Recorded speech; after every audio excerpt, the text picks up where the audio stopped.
Hi everyone! My name is Harleen De Los Santos and I am a third-year student taking up the Bachelor of Secondary Education, major in Social Studies. So today, ipapakita ko sa inyo yung ginawa kong diorama ng Parthenon. Ito ang pinakatanyag at sinaunang templo na matatagpuan sa Athens sa Greece. This temple is dedicated to Athena, the goddess of wisdom and the protector of Athens. Fun fact about it, akala ng marami, ito ay parte ng Seven Wonders of the Ancient World. Pero, ang aking kasagutan ay, hindi po ate. Hindi po siya parte ng Seven Wonders of the Ancient World. Pero, ang tunay na wonder na mula sa Greece ay ang statue of Zeus na matatagpuan sa Olympia. Ito ay gawa ng sculpture na si Phidias. At siya rin ang nagdisenyo ng statue of Athena na matatagpuan naman sa Parthenon. Hindi man parte ng Seven Wonders of the Ancient World ang Parthenon, the Parthenon is still the masterpiece of Greek architecture, na sumisimbolo sa kultura at demokrasya ng Athens. So if you want to know more about it, please stay and enjoy watching.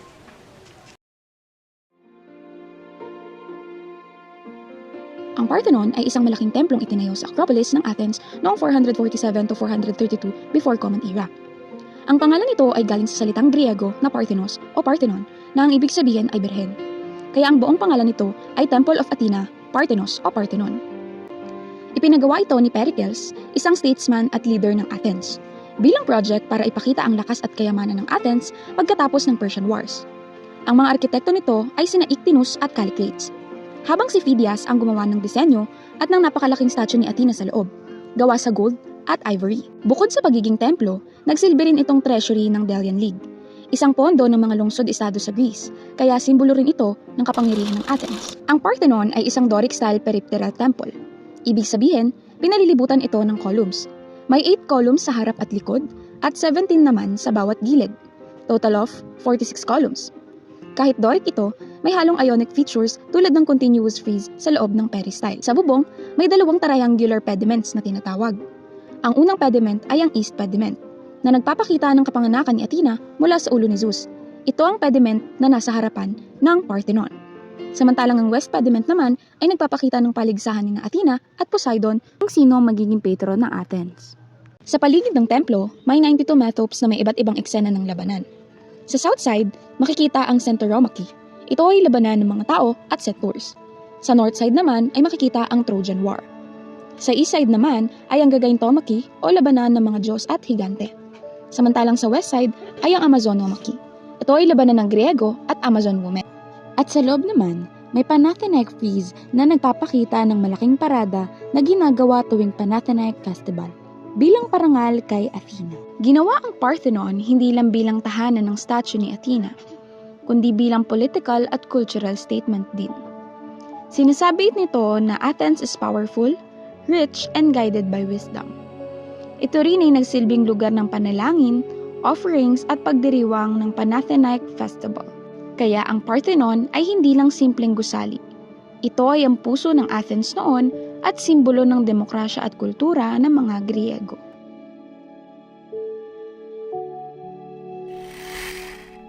Ayan, hello again. Ayan, so dito sa part na to, ito yung nagsisimula na akong mag-cut ng 3-layer na base ng aking diorama, ang Parthenon. Ayan, so cut lang ako dyan. Ayan, for the cut. Ayan, so gamit ko pala dyan guys is yung styro. So, yung una kong base dyan, yung nasa pinakataas, binili ko lang siya na fix na siya yung sukat niya, square. Ayan, so makapal. And then yung isa naman is, yung second layer and third layer, manipis na siya. So, yan, kinat ko lang. And then, ayan siya. And then next, ayan, for the cut na ako ng yung mismong bahay or yung temple mismo ni Athena. Ayan. And next, ayan yung sa Doric, yung corrugated na mga cardboards, Ayan, so nag-cut lang din ako niyan, and 12 inches yung haba niyan, and yung width niya o yung lapad niya is siguro mga 4 4.5 inch, ganyan. Ayan. So, ito naman yung mismong pagkakapitan ng Doric and yung mismong parang tile sa ibabaw. And then, ayan, for the pintura ng person. Bilis lang to, guys. Ayan. So, ito na yung base. No? So, I decided na pinturahan yung base ko ng medyo red brick yung color kasi yun talaga yung base nila. And then, later on, pinatungan ko na siya ng white marble yung kulay niya. Ayan. Since ang gusto ko naman din i-achieve is yung parang original na color ng Parthenon. Ayan. And then, nag-cut lang ako niyan ng parang mga tiles. Ayan, sa mismong ibabaw. Yung didikit mismo sa metopes ng ibabaw ng pediment. Ayan. And then, ayan, for the dikit-dikit ng person. Ang bilis. Ayan, so, ganyan siya. Dikit-dikit lang. Ayan, yan, try ko. Sinukat-sukat ko na yan siya. And then, ayan, inayos ko lang yung hagdanan. No? Sinukat-sukat ko lang siya. Ayan, kasi, ayan yung daanan ng mga devotees. Ayan, so, kailangan talaga may hagdan. No? And syempre, kailangan maganda. Ayan, so, sinukat-sukat ko na lang yan siya dyan. And dikit-dikit na lang din. Tansyahan na lang din yung ginawa ko dyan. Ayan.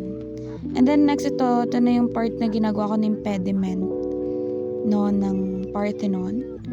Ayan. Yung triangular yun na may mga characters no, which is yung east and west pediment no, na in-explain natin kanina sa ating intro. Ayan. So for the cut lang. And styro rin yung ginamit ko dyan, guys. And cutter, ayan, very powerful.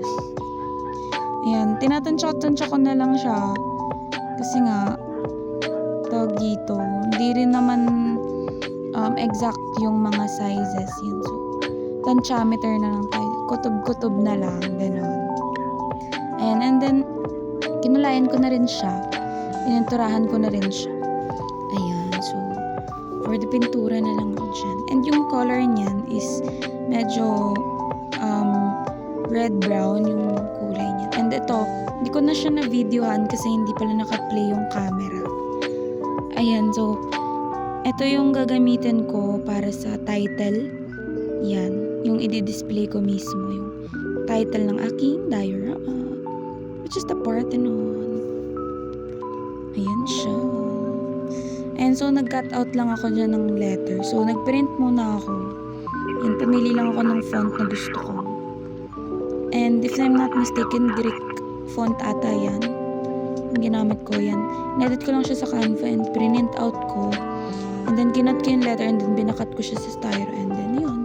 Kinat out ko lang and ayan, yung harap, light color yung ginamit ko yan, yellow. And then, later on, yung likod nun, black para ma-outline lang. Ayan, so, ito yung overview ng aking nabuo yan. Base, the Doric, and all. And ito na yung naggugupit-gupit na ako ng mga creatures na gagamitin ko. Sa ibabaw, ayan, sa mesopes. Ayan, nakikita nyo dyan. Diba? May plummets and may mga sphinx. And ayan si Mother.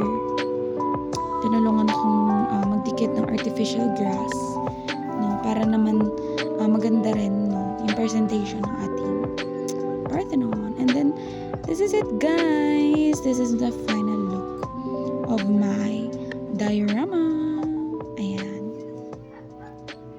Ayan si Athena. Yes. Ayan. And then ayan yung nakat out kong letters. Ayan. The Parthenon, the Temple of Athena.